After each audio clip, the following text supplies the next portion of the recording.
Okay, so the whole point of being here today is I have way extra information for you guys, but to look at how many voters there are, how many people were issued a ballot at the polls, those are the yellow sheets there, and then the reports from our system that show how many absentee ballots that we accepted, then compare that to how many votes were actually counted and make sure that, nothing appeared out of thin air or disappeared into an abyss. So, you each have the stapled packet, and what that shows is what the machine tabulated and what I uploaded to the state. And then you also have a report that shows ballot statistics by ballot style, and that is related to the absentee ballots that were accepted in. And then the new law is specific for the canvas, and it involves this awful spreadsheet that I only did one big one of. But this just has basically all the same information in a different format, saying how many voters there are, how many absentee ballots were issued, how many polling place ballots were issued, how many were accepted, and then there's also the reason we say like accepted is we get absentee ballots back and they don't fill out the affirmation envelope completely, so we will reject them. If they do, or their signature doesn't match, we see that a little bit. Some of them, it was like the son and dad had the same name and mistakenly signed the wrong one. They have an avenue to resolve that. Some of them do, some of them don't. We also will have people that when they sign their ballot, they've broken their wrist or had a stroke or something like that. And so when that happens, we just reach out to them. Those people typically do resolve the issue then. And then there's also an area of ballots that we do accept in because their signature matches, their year of birth matches, they did everything they were supposed to, except when it comes to the point of actually opening up their ballot, they put 3 party ballots in there and voted on all 3. So we had about 70-ish of those that were rejected. So 70 of them? yeah. That's shown on here, early prep rejected ballots. The majority of them came from Boulder. 17 were from Boulder, 11 were for precinct 2. Those are also, precinct 2 is our largest. That's kind of Whitehall proper and a little bit of surrounding area is precinct 2. It is our largest precinct.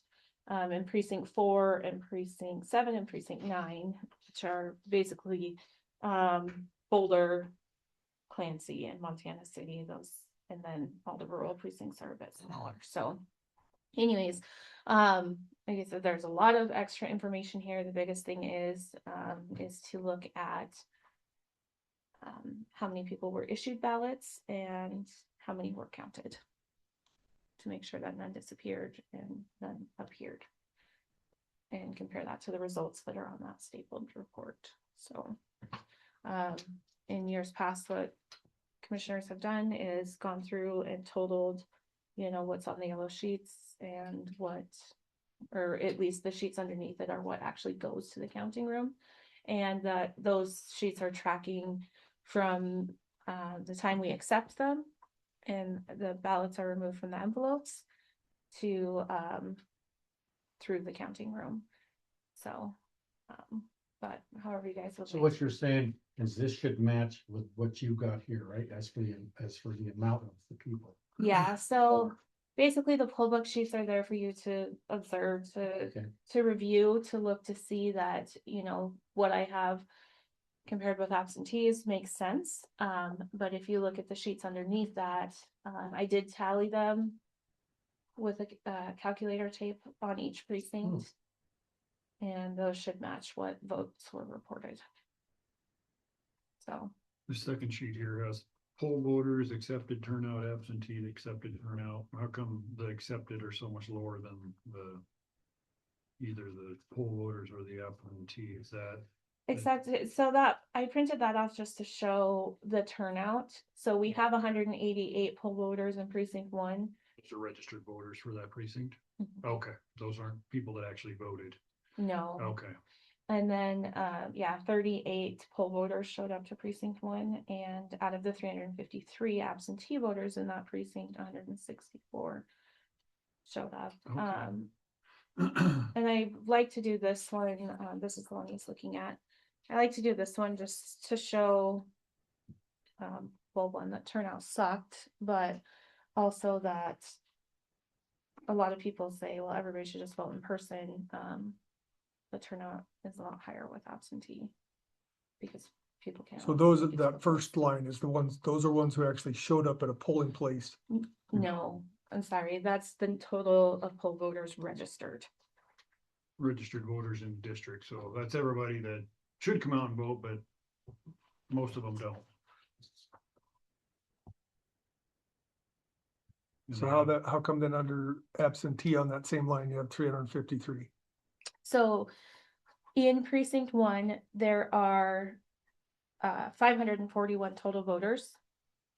353 of them are absentee voters and 188 of them are poll voters. But the only ones that showed up are under the accepted column. The only ones that actually voted are in the accepted column.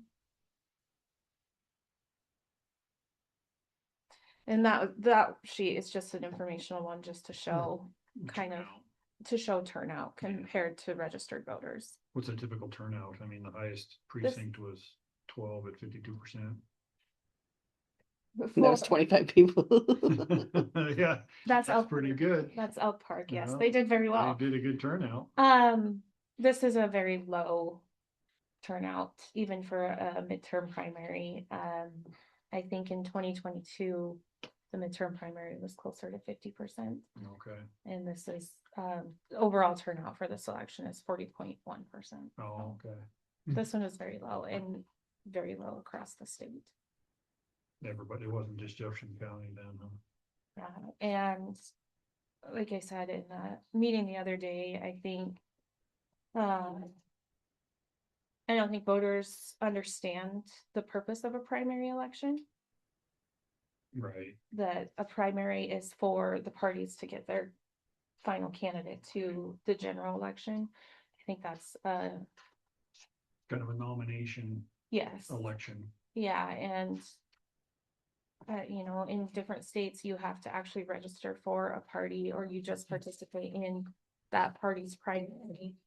But here, because we have open primaries, you don't register as with a party when you register to vote. It's different, and so a lot of people just watch the news on that, and the news comes from other states, so they just don't understand. And I had big goals of doing a lot of voter outreach this time and tried, kind of went by the wayside as we got further into the election, but just try to educate voters more and more because a lot of money is spent on this right for them Right. to vote. So Well, you did a good job on Facebook, like that contest you're having, like, we need you to come vote, we need you to vote to keep up with this other county. It was kind of a contest between counties. I think that maybe spurred a few people on to, well, we gotta help the county out. yeah, and I think so back in February when we had our certification with Secretary of State's office, I was appointed to the Montana election leadership team, and Fergus County is also on that. And she's a good friend of mine, and we have a good group together that I think will come up with some good ideas for voter outreach and things like that to let Montanans know that we have a very good election process, that what you see on the news, the big news stations, is not what's happening in Montana. Right. So we'll continue on with that and maybe more competitions. So Where did we pick up on this? Is that's precinct 1. So, okay, because I'm seeing some of these folks live towards Cardwell. That's why I'm asking. Yep, and Yeah. that's Cardwell district-ish. Yeah, so the way our precincts are lined out is, Do you want me to grab the map? if you wouldn't mind, precinct 1 is, and we share that with Madison County for, Senate district or legislative district. So that's, I'm in. southeast, Yeah. and then it kind of goes Yeah, along it the just cuts. southern border of the county and a little like east of 55. And then north of that is precinct 2, and north of that is precinct 3. Precinct 4 is Boulder. Precinct 5 is Basin. 6 is Jefferson City. 7 and 8 are Clancy. And then 9 and 10 Montana City, and then precinct 11 is a legislative district that we share with Lewis and Clark County, and maybe Powell might Really? be part of that. Is that- And then precinct 12 is Elk. So, but for the most part, it goes 1, 2, 3, 4, 5, 6, 7, 8, 9, 10, 11, Oh, okay. and then Elk Park. So, So the precinct 11 is actually Lewis and Clark County? no, it's our voters, but the legislative district is shared with Oh, okay. um Lewis and Clark. Lewis and Clark County. All right. It's Yes, the new one, right? That, it is Mhm. new. So this one is new, districts, House District 69, Mhm. and I don't know what that Senate district is. what's that? I don't know what the Senate district is, but, and then Oh. this one is new, and that's House District 79 and Senate District 40, I think. And then the rest of it is, House District 75 and Senate District 38, which is what we work Oh, okay. for 10 years, and then they did the census map and the redistricting, and that's why we got how we ended up. I don't remember if you were on the commission when they were redrawing those maps. But at one point they had us split this way, Right. another time they had us split this way and like this way. Hmm. And it's annoying, it's frustrating, but because we used to be just everything south of the interstate was in the other district, and then everything else was in one district, but now we have 3, so. But this is that House district, or that precinct 1 is a lot of this area, and then it kind of comes this way and goes down. It's a really awful boundary line. And they just had a opportunity to comment on census, Tracks. And but I didn't understand how you were able to use their map to draw the lines and stuff, and then I think the deadline has passed. But however, when it comes up again, will be probably around 2031, 2032, and there'll be a lot of opportunities to comment then on how they split our county up with legislative districts. So I think that was a big thing for Leonard, was trying to keep us as whole as possible without goofy lines. So Mhm. and then the precincts are set up by the law. Used to be you can have 2,500 people over the age of 18 in a district, not necessarily registered voters, but possible voters. And then after we had to have our precincts lined up, they passed the law where it's up to 3,500. So when we're allowed to redraw our precinct lines, we could probably clean up some of it, but hopefully that would be at the same time that they do the census and redistricting. When you're talking about the House District 69 and Senate District 35, 35. yeah, That's because that's the one I'm in. yes. I saved that to make sure I know where I'm at this time. I had to call her that last time ago. We get Why to is it vote for that? Marta? No, you're in the wrong district. No, you're serious. Yeah. It's not as terrible for us because we have so much rural space, but in the more urban counties, this redistricting can become a mess because they can draw a line right through a neighborhood and have like one person that's in like a fire district Mhm. and a Senate district, and so their ballot can be completely different from everyone around them. It can get pretty tricky. So, and then when we did our precincts, we tried to keep it the same, like one Mhm. one starting at the center and going up, but to change voters, registration, it was a lot easier to change Elk Park, because they used to be precinct 3, which would kind of go in line Oh. with the 1, 2, 3. But there's fewer voters here, so it's easier to change them, so that's how they ended up being involved. Oh, okay, okay. I had it memorized at one time. And a question on how many here, where does that show here as for the voters? That would be in the accepted ballots and the poll. So it'd be the poll, wouldn't it, Yeah, of whoever's here, yep, so of who should be. in should be here for what. 38. Okay. And then the next sheet should have 129 Okay, and so on. through. Yeah, the next one might be multiple sheets.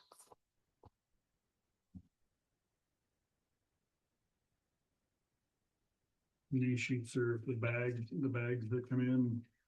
Yeah, with so the- as we transport the ballots through stations, basically, when someone has signed off on how many actual ballots there are, they seal it up and pass it on to the next group. Okay. Oh, cool. Do these sheets correlate with the yellow sheet then? These sheets correlate with everything that was counted on here. On this one? Yes. Okay, all right, The yellow So that sheets are strictly final from the result, polling right? place. okay. I mean, what came to be? Nobody, you guys, Yeah, and I can make more copies, but I just felt like I was No. giving you guys so much paper. So if you want copies of the results or any of that, I looked at it. Thank you. I guess I'll start counting. Tell me there's no test after this, right? I would hate that part. No. Hurry, no hurry. and then I think the easiest thing would be kind of just to look at like what Corey's doing. Yes, yes. I'm gonna count these right now. There's a calculator. Oh, I'm gonna use my fingers. So, and then that awful spreadsheet came about because in the primary in 2024, Butte Silverbow counted an extra 1,000 ballots. What they had done was they tested what we do. Our ballots are printed, and then they come in and then we fill out a test deck of every combination of votes that could be possible in a precinct. And then we run them through the machine, and then we have, like when I did it this time, I created the ballots, and then I had Jennifer and Sherry hand tally them. And then we ran them through the machine to make sure that what they hand tallied matches, and that's logic and accuracy Yeah. testing to make sure that the machine is not flipping votes or that it can actually read the ballots that were printed. And Butte Silverbow did not clear Oh, There. yes, that's right.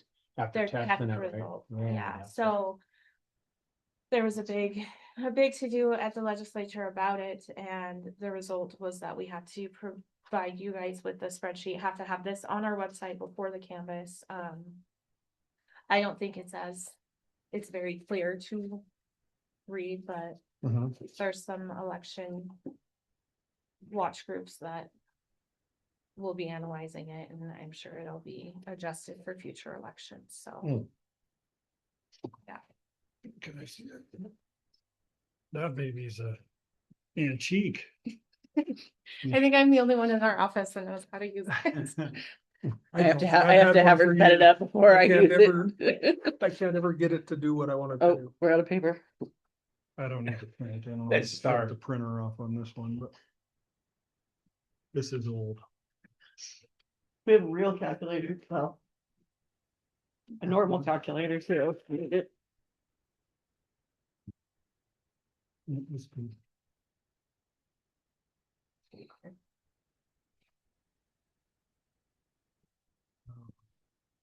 So this is all I'm checking, Craig, is these numbers Yeah. here, so here.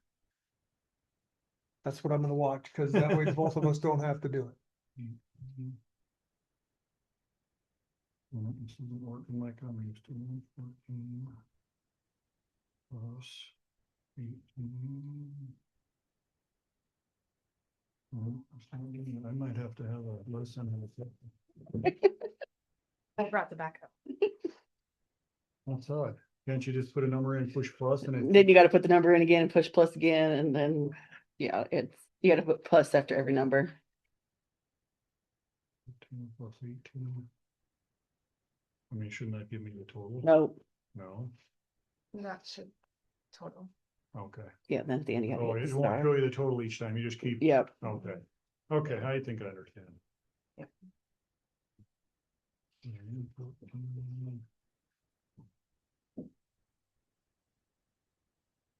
There's even too many buttons on this calculator.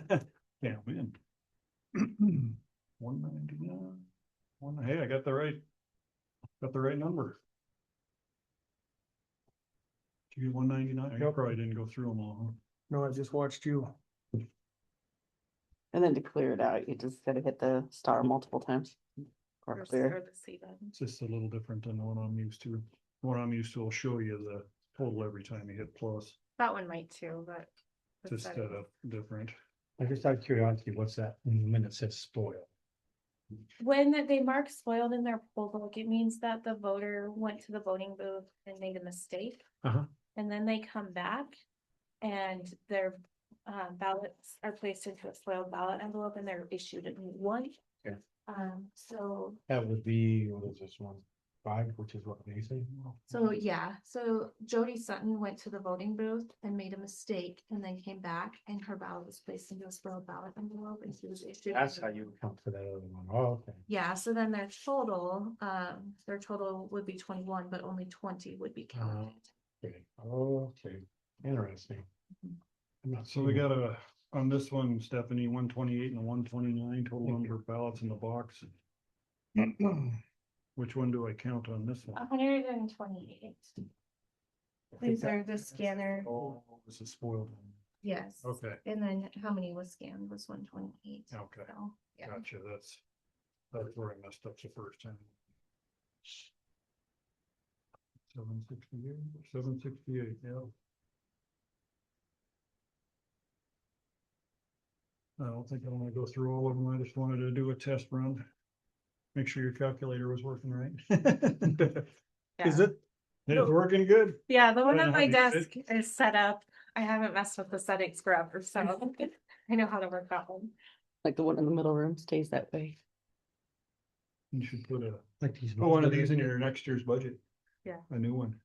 Just, yeah, I don't know. what As they much look as you now. use it though, huh, it probably works fine. No, we do have newer ones, but There was one in my office that we threw away when we went through a bunch of stuff and it was older than that one, I'm pretty sure. yeah, there's one at each desk here, but I think they're all shoved in everybody's drawers because nobody uses it but me.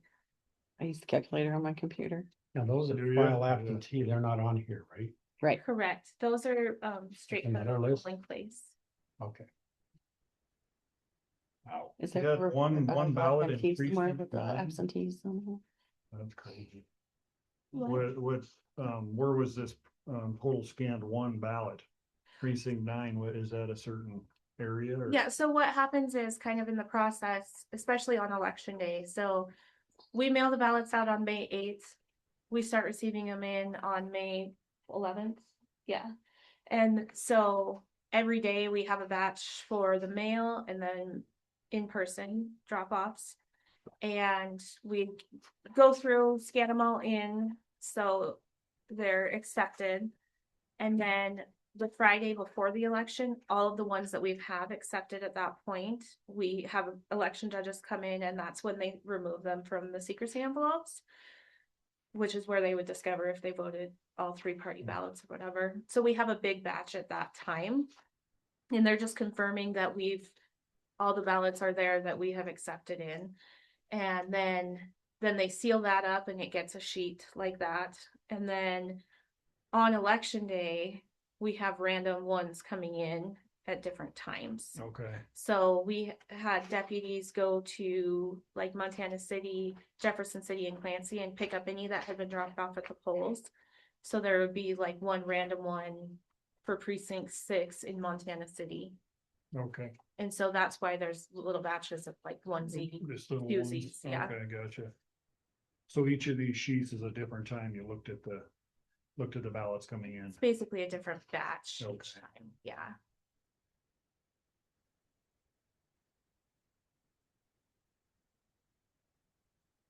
No, I think you did great. Really good, really good. So it's a little easier when you don't have a huge election now, when kind of a slow, makes it easier for this type of stuff. Yeah, and just more. I think this is my fifth federal election since Bonnie left, and just kind of learning more and learning better processes that with, things that we have. Like one process that we do is when they're tabulating the ballots, if the machine can't read it because they tore it or they spilled coffee on it or they picked a vote and then changed their mind and like scribbled it out and all that, we have which we've always had, we call them the group in the kitchen, but it's the resolution board, and they will take that ballot and they will recreate it. So in 2022 we had a nightmare of a time with that because they were very slow. But one of the tools that we have is the express votes machine, that they can use that to, instead of hand filling out Okay. all of those. But there's also fewer going to the kitchen because we've ordered the ballots, ordered them pre-creased, I guess, for where to fold. Because that's another thing that monkeys with it going through the machine is if people fold it all willy-nilly. Okay. But they actually showed up pre-folded. We just ordered them pre-creased. But that's actually been really successful too, making the process go smoother and making it go faster, and just not necessarily the faster it is, the more accurate it is, but the faster it is, or more efficient it is, there's less chance for human error. Mhm. And not putting the I voted stickers in there. That was a huge, Yeah. In 2022, we included I voted stickers in their absentee envelopes, and they bled. and it was a nightmare. Bled. Yeah. Okay. I thought they were sticking them on the ballots or something. No, it was a nightmare. There was blue ink on the ballots, Oh, and wow. that's Yeah, why we had a so- lot going to the resolution board. Yeah, so we learned quite a few lessons that night, like have, if there are a lot of resolution ballots to be recreated, then we pull people to, have a second resolution board. Don't put stickers in the envelopes anymore. Making sure the folds are uniform and not in a spot that can make it so the ballot can't be read. So, different things like that, more training for the judges, just more communication, I guess, with the judges to help them not lose their minds on election day, because they go through training, they're very excited about it, and then we do the training in March because there's so many other things between March and the election. When in years past, when it got to election day, they all kind of freak out. Yeah. It's election day, and their brains fall out, but worked really hard with them this time too. Did you have a problem recruiting enough judges? Clancy has been a little tricky. I thought I got it worked out really well, but there's a group that just can't be together. It was a husband and wife. Well, they were separated in different precincts. They're both on the Republican Central Committee, and most of the judges in Clancy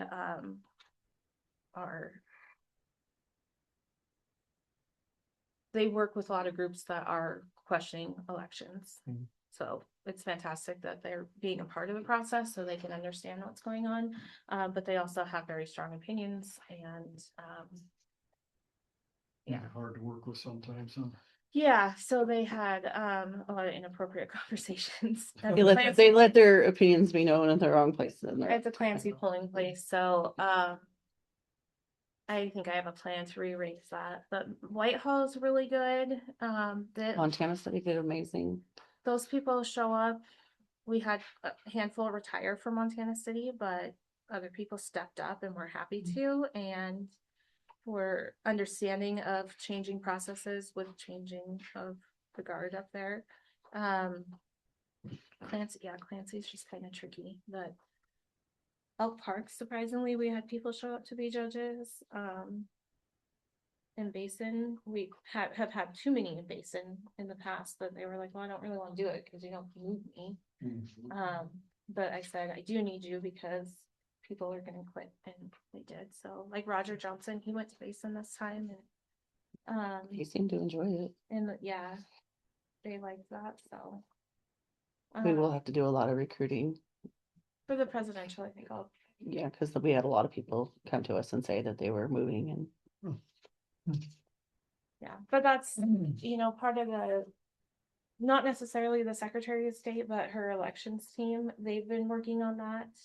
Working closely with us and working on recruiting and uniformity across the state with how things are done and What's our ratio between mail-in and in poll voters? Do you know what the ratio is in our county? I think it's still right around 80-20. 80 go to polls, 20 Yeah. other way around. Yeah. Really? Wow. I think it's somebody turned in their absentee ballot to them, but they were trying to sign in, right? Mhm. And it got nulled. And real quick, what's an express vote? It's so I think it was in Whitehall, there was a voter that came in that normally votes at the polls and he went to the voting booth. But then he his Parkinson's is really bad. Oh. So at that point they spoiled his ballot and then let him use the machine. Oh, okay. Probably It's an the electronic machine. first time Okay. first time in the history I need to get on here. that they've used it. They used to have big giant ones where you would actually feed a ballot into and then you could touch on the screen. Now it's just a blank cardstock that goes in and they touch on the screen. And so, yeah. Any other questions or? I think everything looks awesome.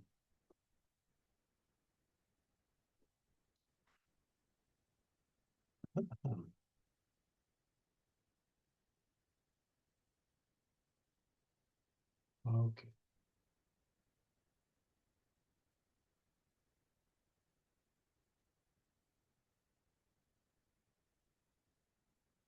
And yesterday we had our post-election audit. Those are 3 election judges that have gone through the training, but they have not had any other participation in the election. And the State Board of Canvassers rolls tells us random precincts and races that we have to count. And we had to count 2. They had to count precinct 12, which was Elk Park, and precinct 4, which was Boulder. And verify that the hand count the ballots, verify that what was actually on the ballots matched what the results showed from the tabulator. Everything was perfect for precinct 12, and then the only issue that they ran into for precinct 4 was that 452 ballots were counted, 452 went to the counting room. One of the ballots, I believe, was placed into the wrong box on election night and sealed up. So yesterday when they were counting, they only had 451 to count. So the other ballot is in another precinct box somewhere, but we can't open them. If you guys wanted to, that is one option that you have is you can ask to review the ballots and we can open up all the boxes and find that other one. Other than that, they won't ever be opened. So. Now on these, where is it, which one of these should I be looking at? Which one of these forms? The one that's stapled there, Oh, this one? yeah. The totals on those receipt tapes should match for You each seen these two precinct on there. Do it same time. Yeah. We saw them.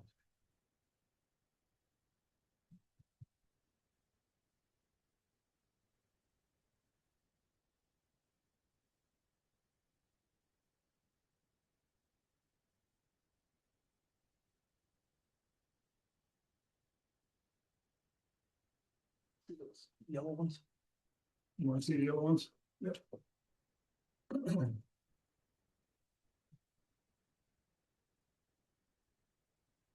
So yeah, I can answer any other questions. Yeah, I'm lost on this one. I'm trying to find Well, I which can- one I should be looking at.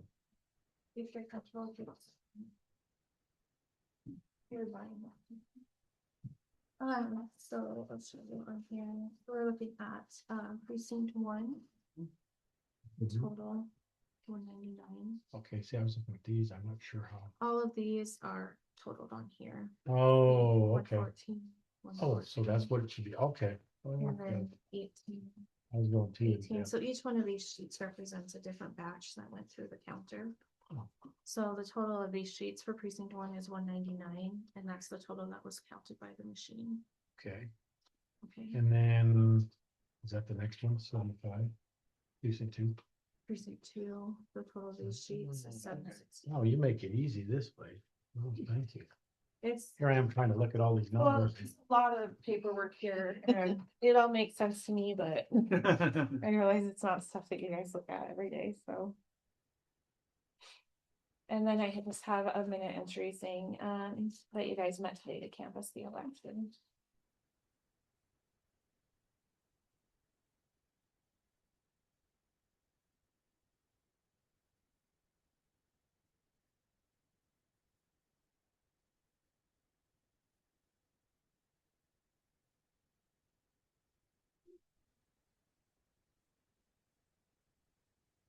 So, yeah, goals going forward are just more voter outreach to help them understand the process and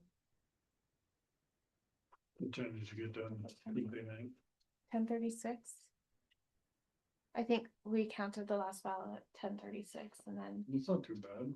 it took me forever to figure out my password on the stupid thing. So I didn't get to upload my final results till like 10:42 or 10:43 or something, but. Website, Secretary of State. Yeah, yeah, so the law is that we have to report every 3 hours. You can't report until every last voter has voted. In line at your polls, and that's right around 8 o'clock for us. So I do an upload at 8 o'clock. And then you have to do it every 3 hours, and you have to give results to the Secretary of State before you give it to the AP or anything like Oh, that, okay. so. And yeah, I felt bad for the AP guy that was here. He's just sitting there waiting. Can't give them anything till you put it in the website, huh? Well, and after 8 o'clock, we had the majority of them done, because we started at 4. So we had the majority of it done. And so there wasn't really much change between 8 So o'clock. at 8 o'clock when the polls closed, then you could give it to the Secretary of State. You were pretty much done in county by that time, when they're pretty close. At that point, we were just waiting for any absentees that were dropped off at the polling places and those polling place voters. So the first time you report is at 8 o'clock, anything you've already processed, then 3 hours later, which is 11 o'clock, you would do the next. You can probably do it You can anytime do you're it. done. huh? Yeah, you can do it anytime in between, but you have to do it at least every Okay. 3 hours, because in the past, there's been issues with, like the urban counties not. Not giving any kind of an update on it, like wait till. Yeah, or not giving it to the Secretary of State's office and giving it to like the AP first, and then what happens is people are seeing results on TV, but they're watching the official site, which is the Secretary of State site, and it It's doesn't match. different, yeah, So, that makes sense. so there was legislation on that, 2 sessions ago. And what was it? Well, as for tabulation, what was that for? The, What part of this ordeal? which In other words, boys over there figuring out numbers and stuff, what part was that he was doing? He I was was just looking- checking just what you just did. their tally Oh, sheets, see how they oh, added them okay. all up. I Yeah. just checked their work on a few, of them, Oh, just to okay. Checking my calculator skills. making sure the calculator works. Make Yeah. sure I It didn't, does. Okay, okay. make sure I didn't slip. I think as the 3 of us, we've all covered each piece of it, right? I mean, Craig's on that, I've done that, and this. The biggest thing is that you're confident that who showed up at the polls and who turned in their absentee is what was counted. Nothing disappeared and nothing appeared. You didn't have over 100% people voting at the ballot box.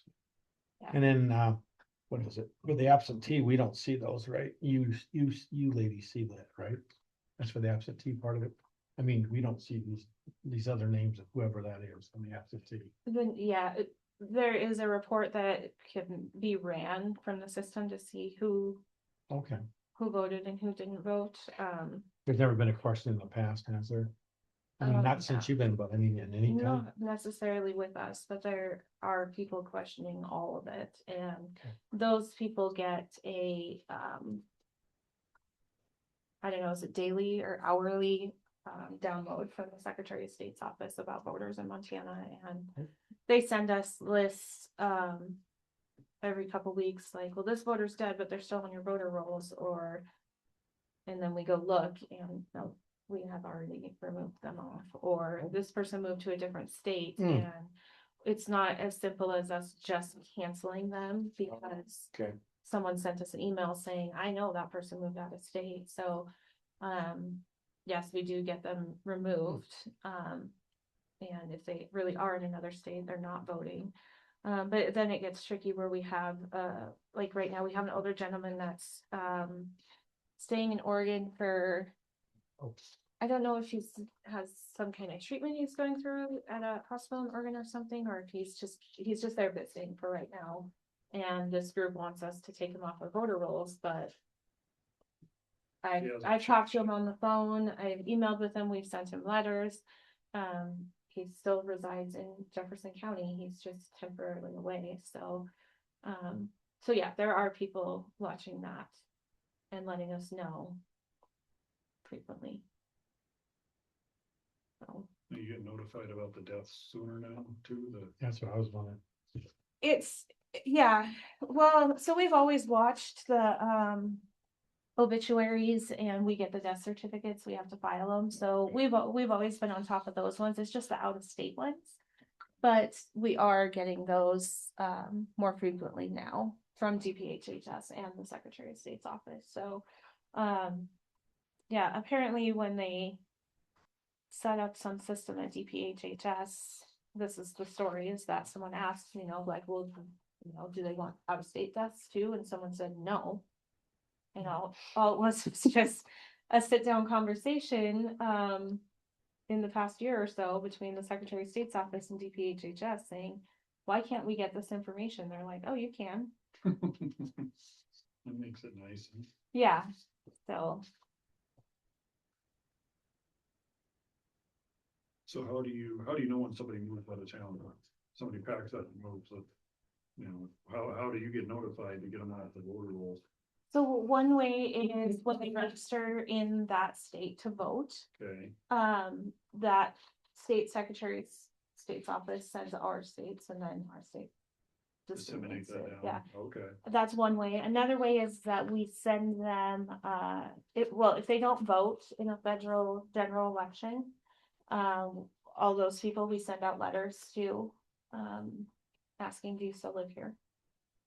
And so sometimes those will come back saying, no, I moved out of state, then we can get rid of them. If they do register with us and then we send something, and it comes back to us as undeliverable, or if we mail ballot to them, anything that we get back is undeliverable, that kickstarts a process where we send them a letter. And if they don't respond within 30 days, we send another letter.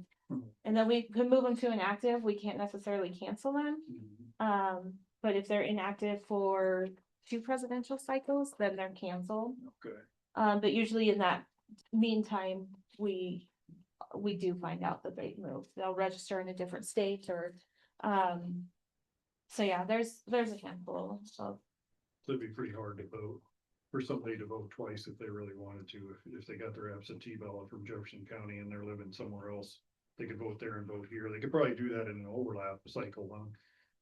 Or I don't know how. If they're inactive, they wouldn't get an absentee ballot, so once we move them to like Yeah, they inactive, they won't get it, they have to reach out to us at some Yeah. point in time. I'm just saying, if it was just somebody, oh, I'm gonna move to Oregon, they move to Oregon, then they go register there, and then they get a ballot from us and them. It's a possibility.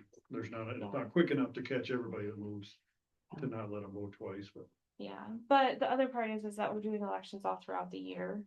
And ideally in that state they are too. So. It should disseminate back to you before another election, hopefully. Yes, Yeah. yeah, Okay, So. that's good. That's kind of interesting. yeah, and That's in tough to keep Montana, track of. Mhm. in Montana, there is a law that you cannot vote in a Montana election and another state's election. I don't know if that's a law in other states. And that's kind of like an on your honor thing, Mhm. unless someone calls, suspects it or whatever, but, it is the law. Is there any so. teeth to it? I Fine. don't remember. That one came about, I think that was 2 sessions ago too, so I don't remember the details of it, but, the other way is that if they put a change of address on at the post office, we get that list and then we do the same process, like Okay. reach out to them and. That's a lot of work. Every other year, we do one or the other process, like the change of address, we do the presidential. Yeah, so Gotcha. it's called NVRA and NCOA, National Change of Address or National Voter Registration Act. We do one or the other, each year we do one of those processes, but then also throughout the year, we're doing this, we're trying to reach out to them if we have something undeliverable. We're checking death certificates, death records, and getting notified by the state because they've been notified by a different state that someone is registered to vote there, Okay. so it's a ongoing process and. Sounds like you could use about 3 more employees. There's times. Yeah, I mean, yes and no, like some of that is, it's best just to. Not even let me touch it, just let Stephanie touch it, cause I screw it up, but, some of that stuff's just best to have like one person focused on it. And it's nice to have other people know how to do it, but. Good, well, I think everything looks terrific.